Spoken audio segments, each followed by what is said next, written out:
Today I want to quickly talk about the experience of the media crackdown in Myanmar, but also a bit more forward-looking, particularly on how journalists, foreign journalists focusing on Myanmar and Thailand, and also local journalists in the region are trying to navigate those crackdowns and keep up their good work and hard work. I think just now, Chairman Lai mentioned the Lian He Fucha, the Taiwan-based publisher being detained in China. And unfortunately, he's not the only one.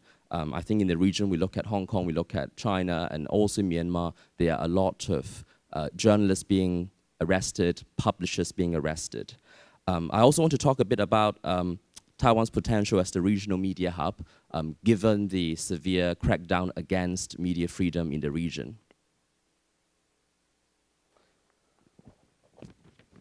So a quick recap here with what's going on in Southeast Asia in Myanmar.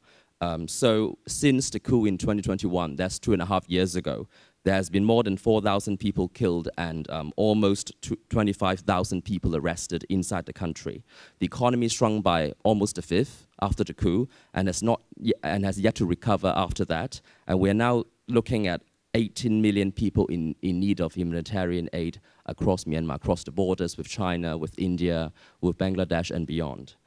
Myanmar is also the world's second biggest jailer of journalists, so after China. But if you look at per capita, the Burmese junta has actually put more people in jail than the Chinese government, if you take into account the population of the country. And I think us sitting here and we're looking at a lot of other correspondents, particularly China correspondents being based in Taipei, and we feel that it's all very new. And of course, there's a lot of elements that's new about so many journalists being exiled or moving around and trying to do their work. But in the case of Southeast Asia, it's almost like Back to the Future. So here I'm quoting Letitia. Letitia van den Asum is a very respected, retired Dutch ambassador to Thailand and Myanmar before. And here I'm just giving a quote on her talking about how this feels exactly like 20 years ago, before Myanmar's opening up, when everyone, all the international correspondents would cover Myanmar from Bangkok. And here I quote, she said, "The tragedy is that today's situation is strikingly similar to that in the 1990s and 2000s. Time has not stood still, it has gone backwards. You have to realize what it was like for me, and then for her, for an ambassador, to go to Yangon. Whenever I landed in Yangon, it felt like a dark curtain closed behind me. I felt completely isolated. I had my first ever mobile phone by then, but it was useless in Myanmar. The Thai-Burmese border was just as important then as it is now. A large number of refugees were in camps on the Thai side, and we are seeing many more today. And in places like Mae Sot, that's the border town, they were being visited by many journalists. But of course, that's only part of, or half of the story. The other half is, even though now we are looking at all the correspondents, as far as I'm aware, there are only 2 foreign correspondents left inside Myanmar, and both of them work for Japanese media outlets. All the rest are unable to go in or unable to work inside the country safely. But things have changed a lot. With the advent of the internet and social media, it's a lot harder for the regime to control information, to restrict information. And now we are seeing, since the coup, I've been looking at the social media, there's been so much information coming out. Even in places not in cities. And there was an airstrike in northern Myanmar several months ago. And people who were affected, they were able to get the photos out. The media, we were able to report on the atrocities and what was actually going on. Even though the military, of course, they would deny it or come up with a different reason for doing that. And I want to quickly move on to talk about how some of the journalists are trying to survive. So I work for Frontier Myanmar, but there are also many more than just Frontier. There's the Awadi, there's Myanmar Now, who does very, very good investigative reporting. And there are tons of smaller ethnic outlets who focus on different ethnic areas in Myanmar. So for example, Frontier, all of us have moved out of the country now. We're exiled to Chiang Mai. So the whole editorial team's based in Chiang Mai now, trying to do the work from Chiang Mai and relying on our own source inside Myanmar. Business people, activists, economists, even some government contacts. But the question now is, even if one were to be, if one is safe now doing the job outside so no one can arrest us, the question, there are two key challenges. One is financial, so how can news outlets survive? And that applies more to local outlets than foreign correspondents, but for most, if not all of the local outlets, that's becoming a massive problem. And the other is, how do you do reporting from abroad, because you are not there anymore. And for example, for Frontier Now, here you can see we are trying to provide some sort of events and build an exiled community for lots of people in Chiang Mai. So this is a photo. We set up what we call the greenhouse at the beginning of this year in Chiang Mai, and it's aimed at providing a safe space for all the exiled people. So not only journalists or correspondents, but also artists, activists, researchers. It provides a space for them to get together, do workshops, and also try to keep people connected, even though they are no longer in the country.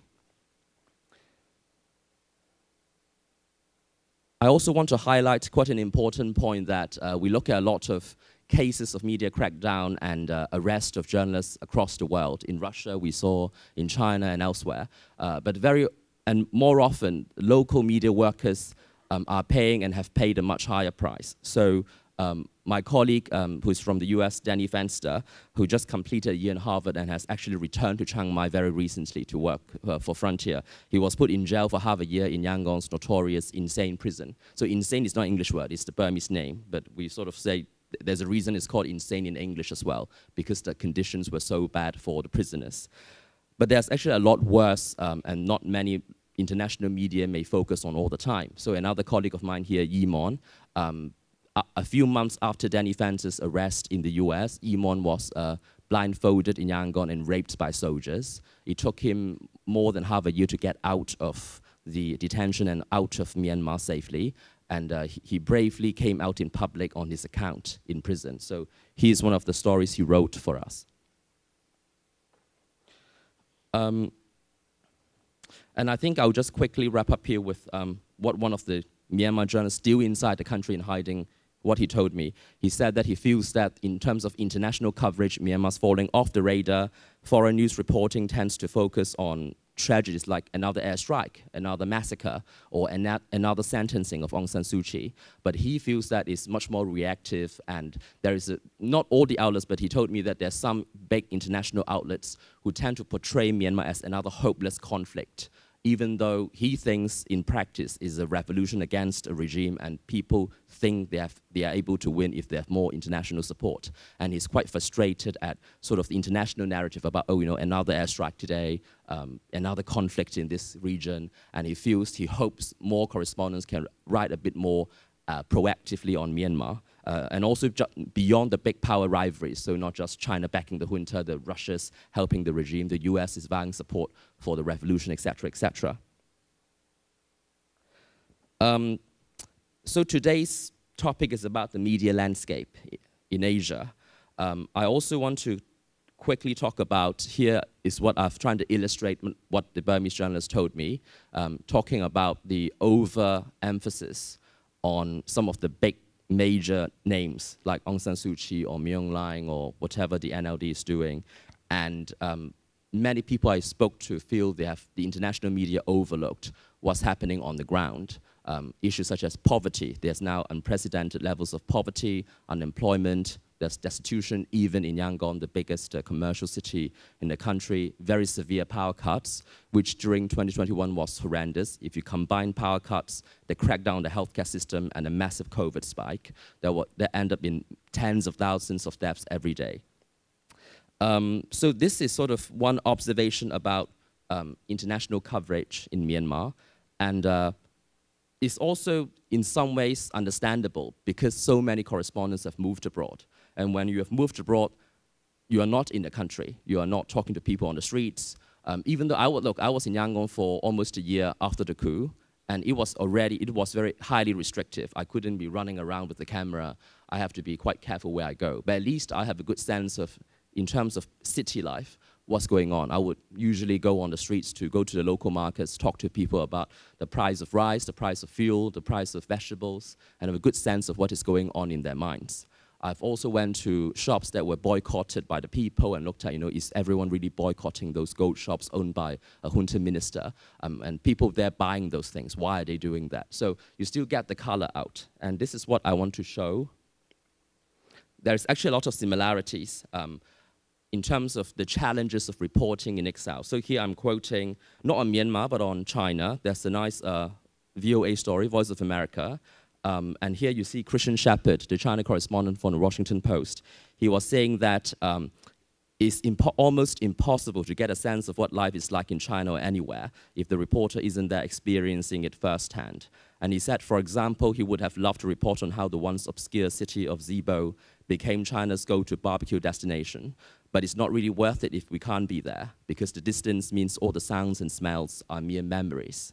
And in many ways, it's similar for most of the correspondents covering Myanmar from Thailand. We are not there. We may have to rely a lot on the exiled communities, which is a very important group. But again, they are not all of Myanmar. And how do we also rely a lot on social media, online information, on Twitter, on Facebook, on whatever the regime publishes in their official gazette. But again, is this really it?